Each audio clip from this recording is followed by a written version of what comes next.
주신 하나님의 말씀은 요한일서 4장 7절에서부터 12절까지의 말씀입니다. 요한일서 4장 7절에서 12절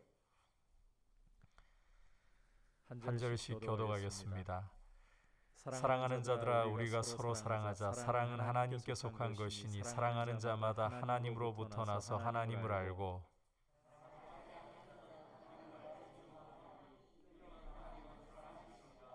하나님의 사랑이 우리에게 이렇게 나타난 바 되었으니 하나님이 자기의 독생자를 세상에 보내심은 그로 말미암아 우리를 살리려 하심이라.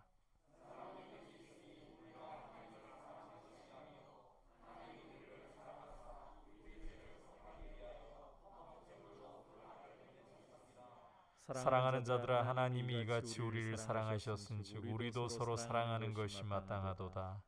어느 때나 하나님을 본 사람이 없으되 만일 우리가 서로 사랑하면 하나님이 우리 안에 거하시고 그의 사랑이 우리 안에 온전히 이루어지느니라.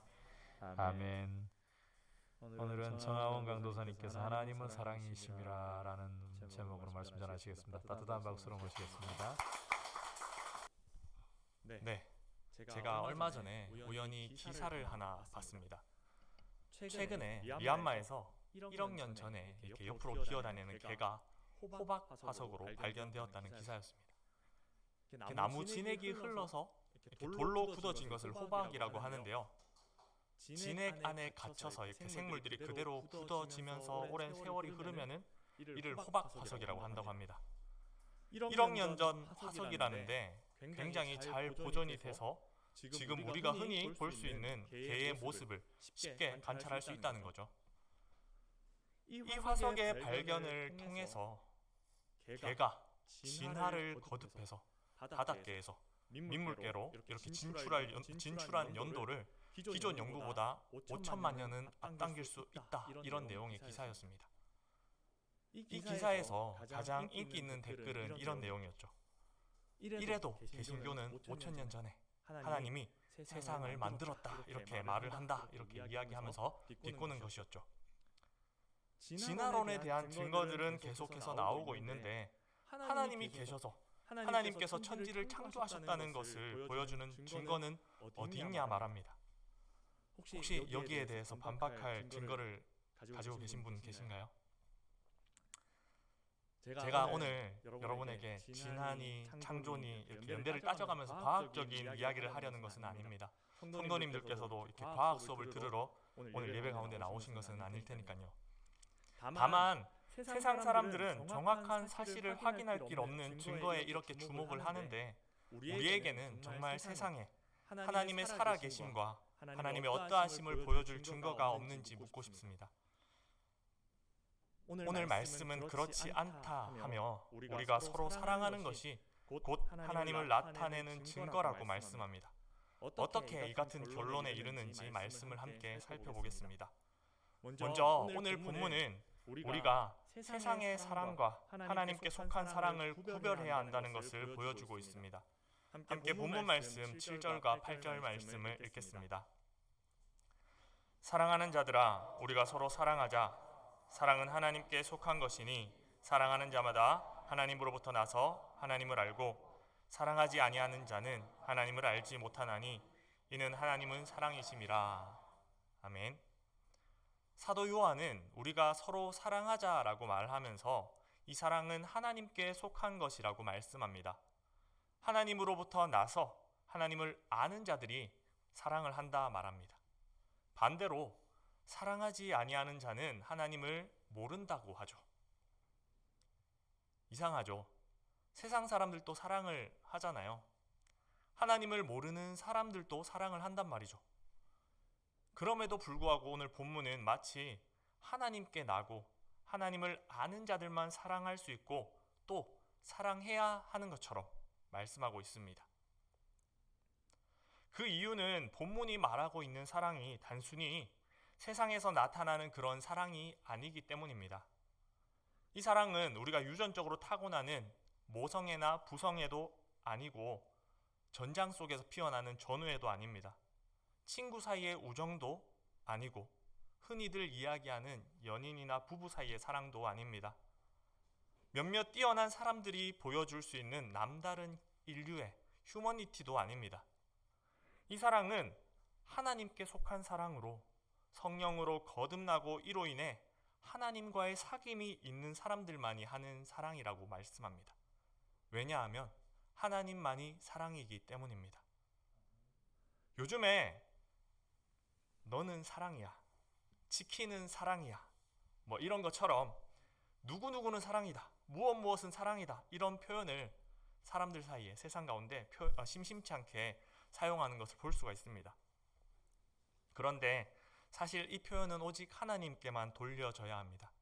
왜냐하면 사랑의 일부분을 보여줄 수 있는 사람들이 있을지 몰라도 사랑의 전부를 보여줄 수 있는 분은 하나님밖에 없기 때문입니다. 하나님만이 순도 100%의 사랑을 보여주실 수 있고 하나님만이 모든 사랑의 근원이 되십니다. 세상에서 노래하고 보여주는 사랑은 아무리 아름다워도 결코 영원하거나 무조건적이지 않습니다. 흠이 있습니다. 세상이 우리들에게 큰 사랑, 아름다운 사랑, 많은 사랑, 넓은 사랑, 깊은 사랑을 보여줄 수 있을지 몰라도 사랑이심을 보여줄 수는 없습니다. 오직 하나님만이 본질적으로 사랑이십니다. 따라서 성도가 성령 하나님으로 말미암아 다시 태어났다면, 그래서 사랑이신 하나님과의 사귐이 있다면 세상이 보여줄 수 없는 사랑을 할 수 있고 해야 된다는 것입니다. 온전한 하나님의 사랑을 받았다면 성도가 서로 사랑하는 것은 세상의 그것과는 무언가 달라도 달라야 한다는 것입니다. 그렇다면 구체적으로 어떻게 달라져야 할까요? 이는 하나님의 온전한 사랑이 우리에게 어떻게 나타났는지를 보면 알 수 있습니다. 첫째, 하나님의 사랑은 살리는 사랑입니다. 함께 9절 말씀을 읽겠습니다. 하나님의 사랑이 우리에게 이렇게 나타난 바 되었으니 하나님이 자기의 독생자를 세상에 버리심은 그로 말미암아 우리를 살리려 하심이라. 아멘. 하나님의 사랑은 독생자 예수님을 사망 가운데 내어 주심으로 우리에게 영원한 생명을 주어서 살리는 사랑입니다. 그러면 우리는 이렇게 반문할 수 있겠죠. 하나님의 사랑이 살리는 사랑이라면 세상의 사랑은 죽이는 사랑인가? 분명한 것은 세상에 있는 그 어떤 희생으로도 각 사람에게, 모든 사람에게 부과되어 있는 그 사망의 값을 치르고 영원한 생명을 줄 수는 없다는 사실입니다. 그리고 꼭 칼부림이 일어나야지만 죽이는 것이 아닙니다. 우리가 살아가면서 사랑하는 모습을 한번 돌아볼까요? 상대에게 유익을 주지는 못할지언정 해를 끼치는 모습은 없던가요? 다른 사람의 자존감을 깎아내리고 마음에 상처를 주면서 병들게 한다면 이를 살리는 사랑이라고 할 수 있을까요? 사람들은 그 상대가 비록 사랑하는 상대일지라도, 사랑하는 사람일지라도 자기보다 잘나면은 자격지심을 가지고 자기도 모르는 사이에 당신 잘났어 라는 마음이 들면서 어느새 공격적인 태도를 갖습니다. 반대로 자기보다 못나면은 이런 것도 못하나, 도움이 안 된다, 이렇게 무시하는 태도를 갖죠. 그리고 사랑하는 사람이 하지 말라는 일은 안 해야 되는데, 그런 말은 안 해야 되는데 꼭 고집을 부리면서 그 일을 해서 속을 뒤집어 놓습니다. 제 얘기를 남 얘기하는 것처럼 해서 좀 민망하네요. 네, 이렇게 사랑하면서도 상대에게 유익이 아닌 해를 끼치는 것은 결국 자신의 것을 움켜쥐기 때문에 나타나는 모습들입니다. 하나님께서는 우리를 사랑해서 살리기 위해 자기의 독생자를 버렸다라고 말씀합니다. 우리는 삼위일체이신 그 성부 하나님과 성자 예수님의 관계성을 온전하게 이해할 수 없습니다. 따라서 하나님께서 자기 독생자를 세상에 버렸다라고 말씀하는데 이 말씀의 넓이와 길이와 높이와 깊이를, 그 어떠함을 다 알 수가 없다는 거죠. 하지만 분명 예수 그리스도의 죽음은 우리에게 영원한 생명을 주기 위해서 치를 수 있는 유일한 대가였습니다. 그럼 우리가 사랑하는 사람을 위해 내 것을 버리는 그 사랑의 실천은 어떤 의미가 있을까요? 우리의 작은 사랑의 실천은 아득한 하나님의 사랑을 가리킬 수 있습니다. 이것이 놀라운 은혜입니다. 우리가 하나님의 사랑을 지향할 수 있다는 것, 우리가 하나님의 사랑을 닮아서 서로 사랑할 수 있다는 것, 그리고 오직 하나님께 속한 사랑만이 이 같은 사랑의 실천을 지속할 수 있게 합니다. 우리는 평생을 다해 십자가에서 보여주신 하나님의 사랑을 묵상하면서 힘을 줘서 꽉 움켜쥐고 있던 것들을 하나씩 버릴 수 있습니다. 사랑하는 사람을 살리기 위해 내 자존심을 버릴 수 있게 되고, 내 고집을 꺾게 되고, 내 오랜 습관을 고칠 수도 있게 될 줄 믿습니다.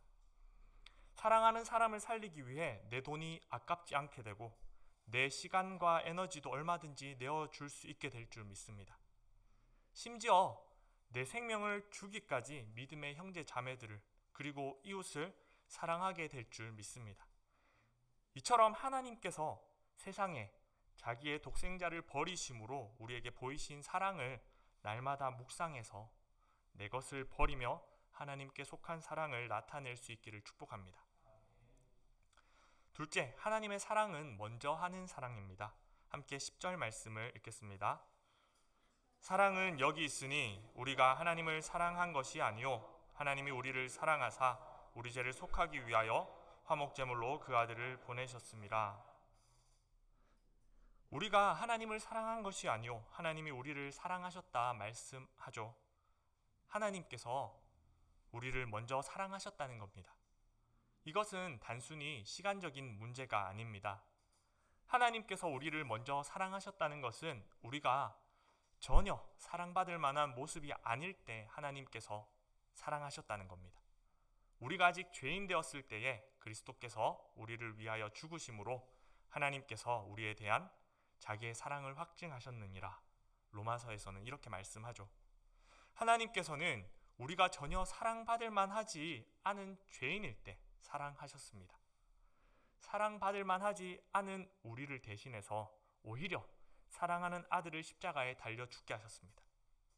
이로써 우리와 하나님 사이를 화목케 하시며 우리에 대한 하나님의 사랑을 확증하셨습니다.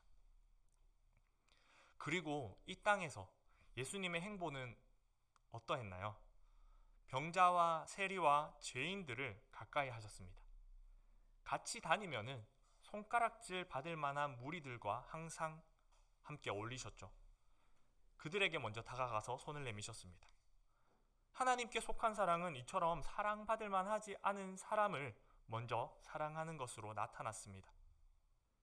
그리고 다름 아닌 바로 내가 사랑받을 만한 조건이 전혀 없는 사람이었고, 그래서 하나님께 먼저 사랑을 받았습니다. 하지만 많은 경우 그 사랑을 받은 우리는 얼마나 사람을 사귈 때 외모를 보는지 모릅니다. 세상에는 가까이 하고 싶지 않은 사람이 얼마나 많은가요? 하지만 우리는 많은 경우 가까이 할 만한 사람들을 가까이 두고 사랑할 만한 사람들을 가장 곁에 두곤 합니다. 분명히 골라 사귀려고 사귀는 게 아닌 것 같은데 곁에는 어느새 고르고 고른 사람들이 남아 있습니다. 사랑받는데 익숙하지 않은 사람들이 먼저 다가오는 경우는 드뭅니다. 내가 일부러 의식적으로 다가가지 않으면 어쩌면 앞으로도 그 사람들과 어울릴 일은 없을지도 모릅니다. 하나님이 나를 찾아오신 것처럼 우리는 내가 먼저 다가가야 합니다. 사랑받을 만하지 않을 때 하나님의 사랑을 받은 내가 다가가야 하죠. 나 같은 사람이 어떻게 하나님께 먼저 사랑을 받았는지 기억하면서 내가 다가가야 합니다. 그리고 우리 가까이에 그렇게 어떤 사람들이 있는지를 보면서 세상은 하나님께 속한 사랑을 보고 알게 될 것입니다. 우리는 여전히 하나님 앞에 부끄러운 모습입니다. 지금이라고 해서 딱히 하나님 앞에 사랑받을 만한 모습은 아닙니다. 여전히 죄를 짓고 넘어지죠. 하지만 하나님께서는 그리스도의 보혈을 덧입은 우리를 의롭다 여겨주시고 놀라운 사랑을 지금도 베풀고 계십니다. 이 사랑을 받았다면, 그리고 받고 있다면 우리가 지금 곁에 있는 사람은 더욱 용납하고 이전에 사랑하기 어렵던 자들은 먼저 사랑할 수 있어야 합니다. 이런 사랑이 우리 안에 더욱 충만하기를 축복합니다. 사도 요한은 하나님께 속한 사랑을 받은 우리가 서로 사랑하는 것이 마땅하며 이것이 하나님이 우리 중에 거하시는 증거가 된다라고 말씀합니다. 함께 11절과 12절 말씀을 읽겠습니다. 사랑하는 자들아, 하나님이 이같이 우리를 사랑하셨은즉 우리도 서로 사랑하는 것이 마땅하도다. 어느 때나 하나님을 본 사람이 없으되 만일 우리가 서로 사랑하면 하나님이 우리 안에 거하시고 그의 사랑이 우리 안에 온전히 이루어지느니라. 아멘. 교회 공동체 안에 마땅히 나타나야 할 게 나타난다면 건강한 공동체라고 할 수 있겠죠. 반대로 교회가 위기라고 한다면 이는 교회에 마땅히 나타나야 할 게 나타나지 않기 때문일 것입니다. 세상은 줄 수 없지만 교회에는 마땅히 보여야 하는 사랑이 교회 공동체에 서로 간의 풍성이 나타난다면 지금처럼 교회의 권위가 떨어지는 일이 생겼을까요? 하나님께서 그리스도를 통해 세상에 보여주신 놀라운 사랑이 오늘도 교회 안에서 서로를 향해 나타나고 있다면 사람들이 오늘날처럼 하나님을 없다 하면서 교회를 향해 손가락질을 하고 있을까요? 우리는 교회가 마땅히 보여야 할 바를 회복해야 합니다. 어느 때나 하나님을 본 사람은 없습니다.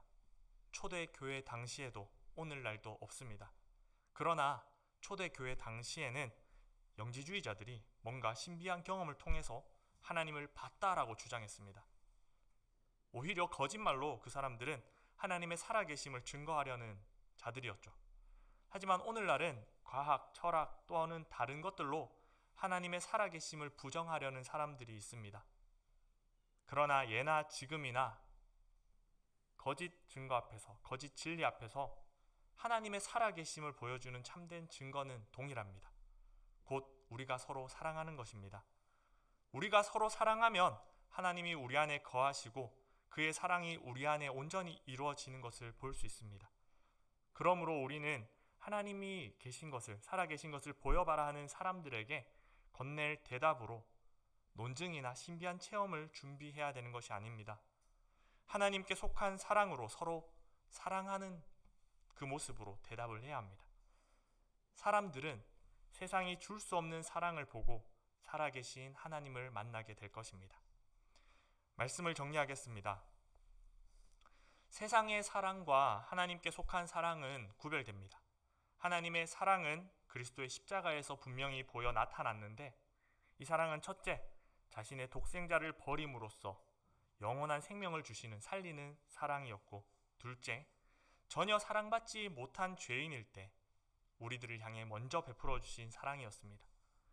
사랑이신 하나님께서 우리를 이같이 사랑하셨으니 우리도 마땅히 이 같은 모습으로 서로 사랑해야 합니다.